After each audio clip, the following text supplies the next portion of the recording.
Sol, a sombra e o centro. As reflexões são os olhos de dentro. Feche os externos e aviste no horizonte o teu centro.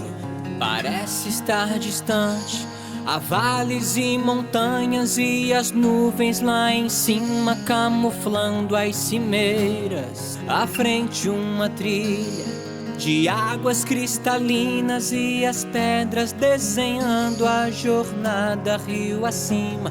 Movimento é coragem de se encontrar, caminho em frente, encruzilhadas convidarão a tomar outro rumo, e elas podem fazê-lo se perder nas ilusões da escuridão. Lembre-se, são nossas sombras.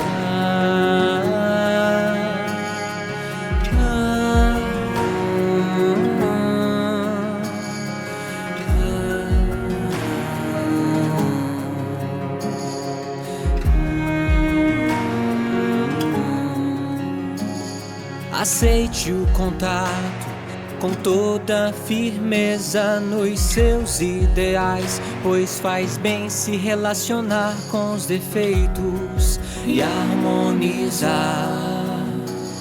Pois só clareando o ambiente para alinhar o que é interno. Cultive com amor que as folhas secas se renovam, e siga em frente com sensibilidade. As cores das flores são mandalas contornadas. Essa é a sua essência, é a criança geradora da sua arte. Toda a vegetação, beleza sim é abundante dentro de nós. Desperta uma sutil percepção.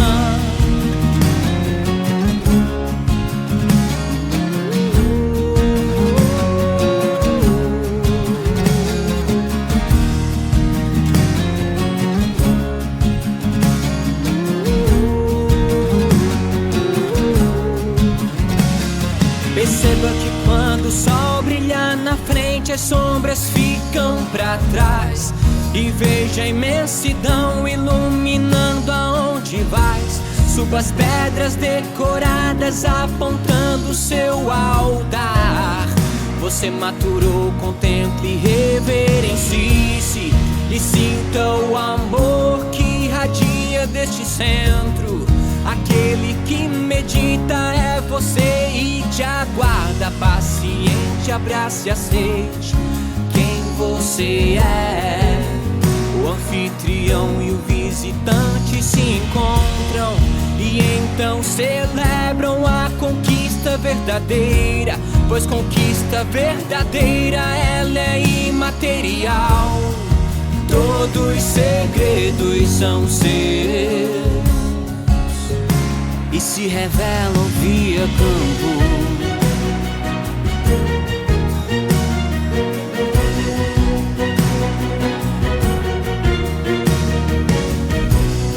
E sempre que precisar, você sabe onde chegar. Todos os segredos são seus e se revelam. A expansão é uma instituição religiosa que faz o uso ritualístico da ayahuasca, né, dessa medicina sagrada utilizada pela humanidade já há tanto tempo, né? E a gente começou esse trabalho no ano de 2017, no mês de junho de 2017, com a ideia de ser um grupo, né, com a intenção assim, de começar um trabalho mesmo de despertar das pessoas. Foi nessa data que a gente começou. Na época eu não tinha consciência do que ia se tornar o Instituto, na verdade, né? Eu não sabia a dimensão que ia chegar, sabe? Eu nem tinha intenção assim de abrir para muitas pessoas. Mas daí um amigo queria trazer outro amigo, que queria trazer um primo, que queria trazer uma prima, e daí assim foi. Começou a acontecer também um trabalho mesmo, né? Começou a chegar pessoas precisando da ayahuasca, da orientação que a ayahuasca poderia proporcionar. Pessoas dependentes de droga, pessoas assim com problemas psicológicos, problemas com depressão, problemas com todo tipo de dificuldades, assim, as dificuldades humanas começaram a chegar aqui. O Instituto começou a atrair pessoas precisando de auxílio e a gente começou a fazer esse trabalho de acompanhamento e de orientação, de certa maneira, né? E aqui hoje vem pessoas de todas as regiões, praticamente do estado, vem também do Rio Grande do Sul, vem pessoas de todos os lugares para poder participar da cerimônia. Por quê? Porque as pessoas sentem aqui nesse lugar assim um acolhimento, sentem aqui nesse lugar aqui um respeito pelo sagrado, sente aqui nesse lugar aqui uma seriedade. É, eu, eu cuido muito da sensibilidade das pessoas, eu não extrapolo em relação à medicina. É uma das coisas que eu mais me preocupo na hora de servir o chá para as pessoas, é prestar atenção na sensibilidade de cada pessoa, não padronizar nada, porque as pessoas não são padrão, né? Sempre prestar atenção assim na sensibilidade de cada pessoa. É uma das coisas assim, é um estudo meu. Servir a ayahuasca de uma maneira que atenda a sensibilidade de cada um. É assim que eu penso, né? E vem dando certo. Eu acho que o número de pessoas que hoje segue aqui é que elas sentem isso, né? Além do acolhimento, essa seriedade, esse respeito também, de não forçar para as pessoas tomar além do que pode o chá, nesse sentido, né? Então, a ayahuasca ela já é utilizada pela humanidade por muito tempo. Ela vem contribuindo com a evolução espiritual há muito tempo. Vem contribuindo assim com a cura, com a transformação das pessoas há muito tempo já. Só que assim, por exemplo, assim, da maneira que ela foi difundida, que nem é agora, foi a partir da década de 30. Em 1930 teve um senhor chamado Mestre Irineu Serra, um maranhense, que ele consagrou a ayahuasca na floresta em 1914. Um caboclo chamado Crescêncio Pizango, um peruano, um chipibo. E ele consagrou o chá nessa época. Depois, logo em seguida, ele fez um jejum de 8 dias e ele recebeu uma inspiração espiritual para poder criar a doutrina do Santo Daime, que é uma das 3 maiores religiões que faz o uso ritualístico da ayahuasca hoje, no Brasil e no mundo, né? Então foi a partir do mestre Irineu, da criação do Santo Daime, foi que a bebida ayahuasca começou a ser difundida por centros urbanos e para todo o Brasil primeiramente e depois para os outros países do mundo. Hoje a ayahuasca ela é consagrada na Austrália, na Austrália, no Japão, em vários países da Europa, Espanha, volta de 30 anos já, Portugal, Inglaterra, se eu não me engano, os Países Baixos também. E então hoje é em Israel, né, como eu falei, é consagrado em vários estados dos Estados Unidos, porque lá a organização é por constituição estadual, né? Então tem estados que aceitam, tem estados que não aceitam. Então, mas em boa parte dos estados a ayahuasca hoje ela é servida, né? E quase todos os países da América Latina também. Então, para vocês verem assim como expandiu, né? E inúmeros estudos científicos a respeito dos benefícios das 2 plantas. A ayahuasca é feita com 2 plantas. Um cipó chamado mariri ou jagube, juntamente das folhas do arbusto chacrona ou rainha, como é conhecido no Santo Daime, né? E a união das 2 plantas são 2 plantas de poder, que faz o chá da ayahuasca. né? Que faz a gente ter essa experiência, essa conexão, né?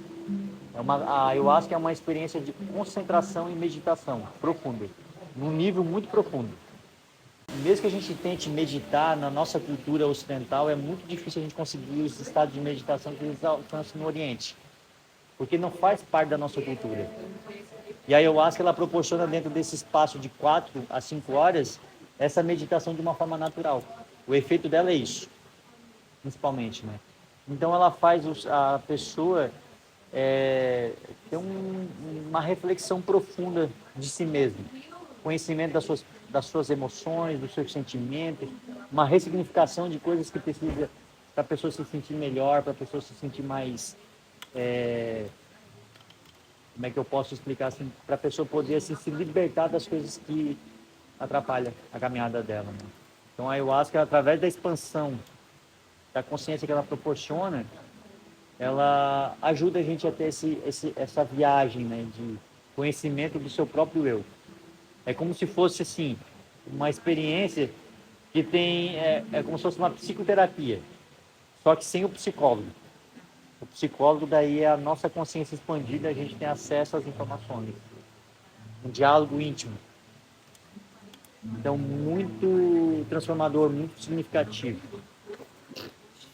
Então, as duas plantas, o DMT está presente no arbusto chacrona.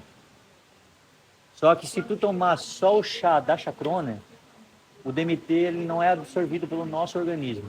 Daí precisa de uma enzima que existe no cipó mariri, e quando chega no nosso intestino, propicia que a chacrona seja absorvida e circule pelo sangue até chegar na nossa glândula pineal.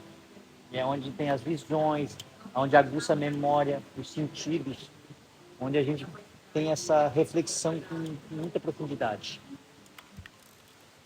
Assim, ó, a ayahuasca ela é inofensiva para a saúde física. Vejam bem, física. Se ela for utilizada de uma maneira irresponsável, com quantidades exageradas, ela pode afetar o psicológico.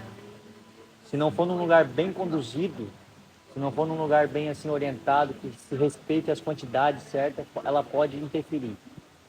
Por exemplo, uma experiência muito forte, porque daí assim, tu vai acessar uma quantidade enorme de conhecimentos, informações suas inclusive, que às vezes tu não está pronta para poder ter aquela experiência e aquilo te afeta psicologicamente.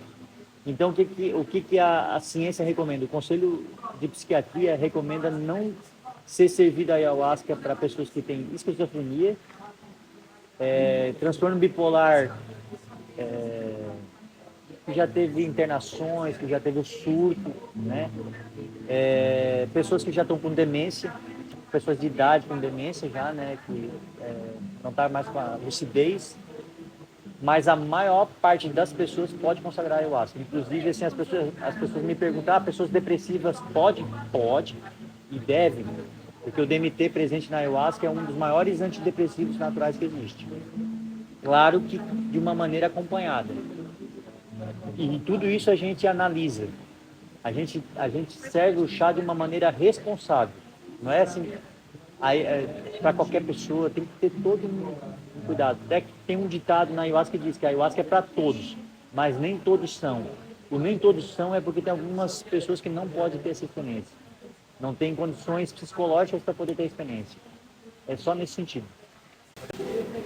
Então, gente, quando eu fiz 17 anos, eu estava quase fazendo 18 anos. Eu consagrei o chá da ayahuasca pela primeira vez. Eu fui convidado por um amigo. Nós morávamos em Tubarão na época. E ele tinha acesso à internet na universidade, porque em 2004 o acesso à internet não era tão difundido como é hoje, né? Então isso faz 20 anos atrás. E ele viu que ia ter um retiro no interior de São Paulo, onde ia se consagrar o chá da ayahuasca. Ele descobriu porque ele estava estudando sobre a gnose e estava dentro desse contexto, né? Aí ele me convidou para mim poder ir ao interior de São Paulo para tomar o chá da ayahuasca, me explicou assim meio por cima como é que era. E no dia eu assim até dei uma debochada, assim, isso aí é bobagem, isso aconteceu comigo assim, não, isso aí não tem nada a ver comigo.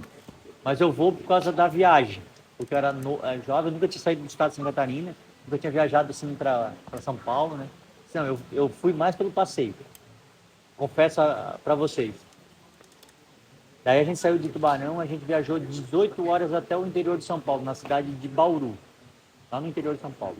Daí quando chegou na rodoviária de Bauru, o dirigente desse espaço veio buscar a gente e a gente entrou 10 quilômetros para dentro de um canavial. E lá no meio desse canavial tinha uma ilha, era um mar de cana. O que eu posso explicar, assim, tentar mostrar para vocês, era um mar de cana. Aí no meio desse mar de cana tinha uma ilha de mata. E no meio dessa mata tinha um rancho. E foi lá que eu tive essa experiência pela primeira vez. E quando eu tomei o chá pela primeira vez, primeiro dia, eu estava tão cansado que eu dormi. A primeira sessão eu não senti nada. Não senti porque eu dormi mesmo. Daí eu lembro ainda que eles abriram a repetição, eu fui lá, repeti o chá, mas não aconteceu nada comigo. Eu só dormi, a sessão toda. E a gente foi para ir num retiro de 3 dias. Daí na segunda noite era uma sessão xamânica, semelhante a essa que a gente teve aqui no Instituto hoje. Daí eu tomei a primeira dose, não senti. E o amigo que foi comigo, ele sentiu já no primeiro dia, foi uma experiência incrível para ele. E no segundo dia ele só tomou chá, já estava tendo a experiência incrível também. E eu, nada. Tomei a primeira dose, não senti nada. Tomei a segunda dose, não senti muita coisa. Tomei a terceira dose, daí eu comecei a estranhar, né? Meu Deus, eu vi que estava todo mundo sentindo. Tá, por que eu não estou sentindo? O que tem de errado comigo? Eu estava indignado, né? Não senti. Daí tomei a quarta dose e cheguei para dirigente, tá, por que eu não estou sentindo? Isso já 2 dias de sessões, tá? Eu disse, não, é porque tu tá com uma expectativa muito grande e isso está interferindo na tua experiência.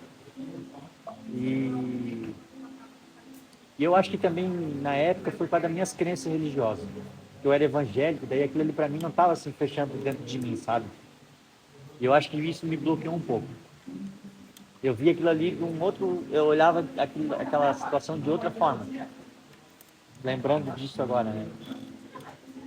É isso, eu pensei comigo, né? Já tinha tomado a quarta dose e ela me falou isso, eu disse, não, isso aqui não é para mim mesmo. Eu concluí isso na minha cabeça, né? Voltei para a rede onde eu estava e desisti de ter a experiência. Eu disse, amanhã eu tô indo embora mesmo, só vou conversar com o pessoal depois do encontro mesmo, para não parecer mal educado, mas isso aqui não é para mim. Pensei. Eu fui pra rede assim, eu tava numa descida de um morro assim, eu olhei no horizonte a lua nova, bem no horizonte assim.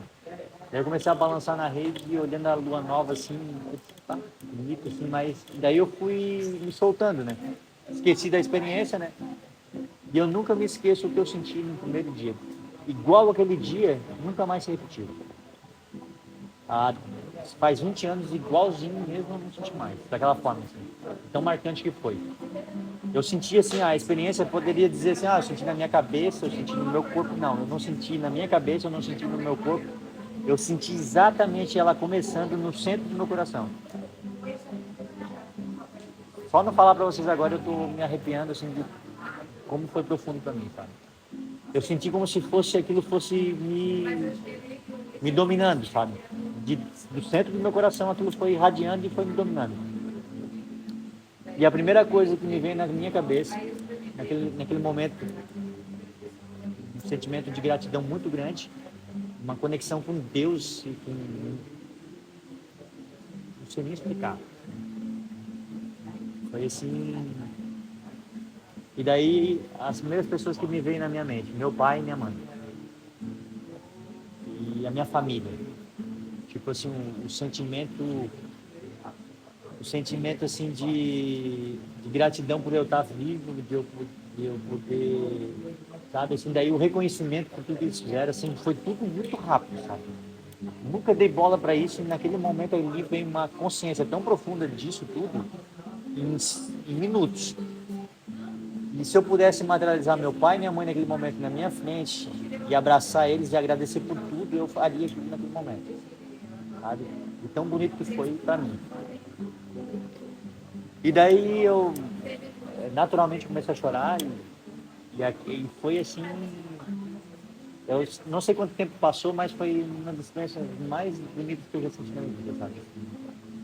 Uma emoção, um sentimento assim de gratidão, um sentimento assim de amor, de conexão com Deus, sem explicação. E tanto que no outro dia a gente teve a sessão de novo. E quando eu era jovem, assim, por volta de uns 15 anos de idade, eu cheguei uma vez na praia, eu estava assim, vivendo uma crise existencial, como todas as pessoas vivem, sabe? Isso muito jovem já. Eu tinha um conflito interno comigo, uma coisa assim que é um, vamos dizer assim, todo mundo tem algo na vida que é um, vamos dizer, a sua cruz, é o que você tem que aprender, sabe? Eu estava vivendo aquilo já. Um conflito religioso que quer acontecer comigo. E eu cheguei na frente de um costão na praia e olhei assim no costão e a minha vontade era de ter pulado, mas aí tipo assim, não faz isso. Aí eu voltei. E na terceira sessão, nesse retiro, quando eu fui em São Paulo, a minha experiência foi isso. Me mostrando o que aconteceria comigo se eu tivesse feito aquilo naquele momento. Foi assim, exatamente o que ia acontecer comigo, espiritualmente falando. Eu vi bem certinho tudo. Então, depois daquele dia, eu nunca mais pensei nisso. Eu passo por todos os aprendizados, todos os sofrimentos que todo ser humano tem, eu sinto todas as dores que todo mundo sente, mas assim, eu não me acovardo a ponto de pensar assim, não, vou tirar minha vida porque eu não aguento mais. Não, eu amo viver. A vida tem um valor assim sem explicação. Ela é um dos maiores presentes que a gente tem. Tipo, quando tu chega a ter essa consciência de entender o valor que é a vida, o valor que é a existência humana, o valor que é estar aqui, isso sim demonstra compreensão espiritual. E hoje eu encaro todas as coisas, mas assim, isso nunca mais passou na minha cabeça. Eu sei que é pra gente poder assim realmente seguir até o fim. Né? Cumprir tudo que você cumprir, tem um motivo pra gente estar aqui e cumprir da melhor maneira possível e tentar ser feliz no meio de todas as provações que o ser humano tem. A minha compreensão é essa, a respeito disso. Então a minha vivência foi essa, aquela primeira. Quando eu voltei para casa, tudo deu errado naquela viagem de volta. O ônibus quebrou. Daí quando chegou um ônibus velho. Se tu se arranhasse assim, tu podia pegar um teto de tão enferrujado quando estava. Não tinha ar-condicionado. Tudo. Daí, mas mesmo assim, nada me incomodou. Eu cheguei em casa, quando eu cheguei em Tubarão, assim, eu vi a cidade de Tubarão assim como se fosse um lugar lindo, assim, sabe? E ela é linda, mas eu vi ela com outros olhos. Daí cheguei na minha casa, aquele efeito do que eu senti lá em São Paulo perdurou por dias em mim. Aquele sentimento de gratidão, aquele sentimento de conexão com a vida, com tudo, né? Tanto que daí depois eu comecei a frequentar daí de 3 em 3 meses na época, que não era tão fácil como é hoje. Hoje as pessoas podem, qualquer cidade aqui da região sul de São Catarina, quase todas as cidades têm casas ayahuasqueiras. Na época eu tinha que viajar até o Rio Grande do Sul, eu tinha que viajar mais de 5 horas para participar das cerimônias. Às vezes a gente ia para ficar um final de semana, porque não tinha como ir assim, tipo, uma sessão e voltar. Era muito longe para nós, né? Então eu fiquei assim, 2 anos nessa. De 3 em 3 meses eu ia para as sessões. Querendo, se eu pudesse, de 15 em 15 dias, né? Mas eu não podia na época. Então eu aproveitava aqueles... Quando eu ia era muito bonito, assim, sabe? E a primeira pessoa que eu levei depois que eu tomei o chá foi a minha mãe, a minha família. E daí depois de 2 anos eu morava em Araranguá na época, daí eu encontrei a União do Vegetal, aqui no Rincão. Daí eu fiquei sócio da União do Vegetal durante 8 anos. Daí eu tomava o chá de 15 em 15 dias. Tinha épocas que era toda semana mesmo. E foi uma época assim que... Foi uma época muito especial na minha vida. E também foi uma época muito sofrida também. Foi as duas coisas ao mesmo tempo, sabe? Foi um dos momentos mais especiais que eu já vivi dentro da ayahuasca e um dos momentos mais sofridos também. E daí depois eu me afastei da União do Vegetal, fiquei 3 anos sem tomar o chá. Não sem tomar o chá, eu tomava na minha casa, com amigos, em outros lugares, assim, mas eu fiquei sem um lugar que eu frequentasse, assim, sabe? E daí foi onde a gente começou o Instituto. sem ter a consciência suficiente do que se tornaria. Às vezes eu brinco, se eu tivesse lido bem o contrato na época, talvez eu não teria tido coragem. Brincadeira, gente. É a melhor coisa que me aconteceu dentro desses 20 anos. As maiores mudanças que eu senti dentro da ayahuasca, de transformação, de visão, de mudança minha mesmo, pessoal, foi fazendo esse trabalho. Foi ajudando as pessoas a se encontrar, as pessoas a se despertar, as pessoas assim a se aprumar na própria vida delas, que eu me aprumei na minha. Você entender como é que é o negócio? Olha como é que é o mundo espiritual. Tu ajuda uma pessoa a fazer algo que ela está precisando e você se socorre. Você se cura. As minhas curas começou assim. Quando eu olhava nas pessoas assim, eu disse, meu Deus, o problema daquela pessoa é muito mais sério do que o meu. Então, o meu problema eu comecei a ver o meu problema assim, menor. Poxa, eu botava um negócio tão grande assim, sabe? Esse irmão aqui está numa situação bem mais difícil que a minha, sabe?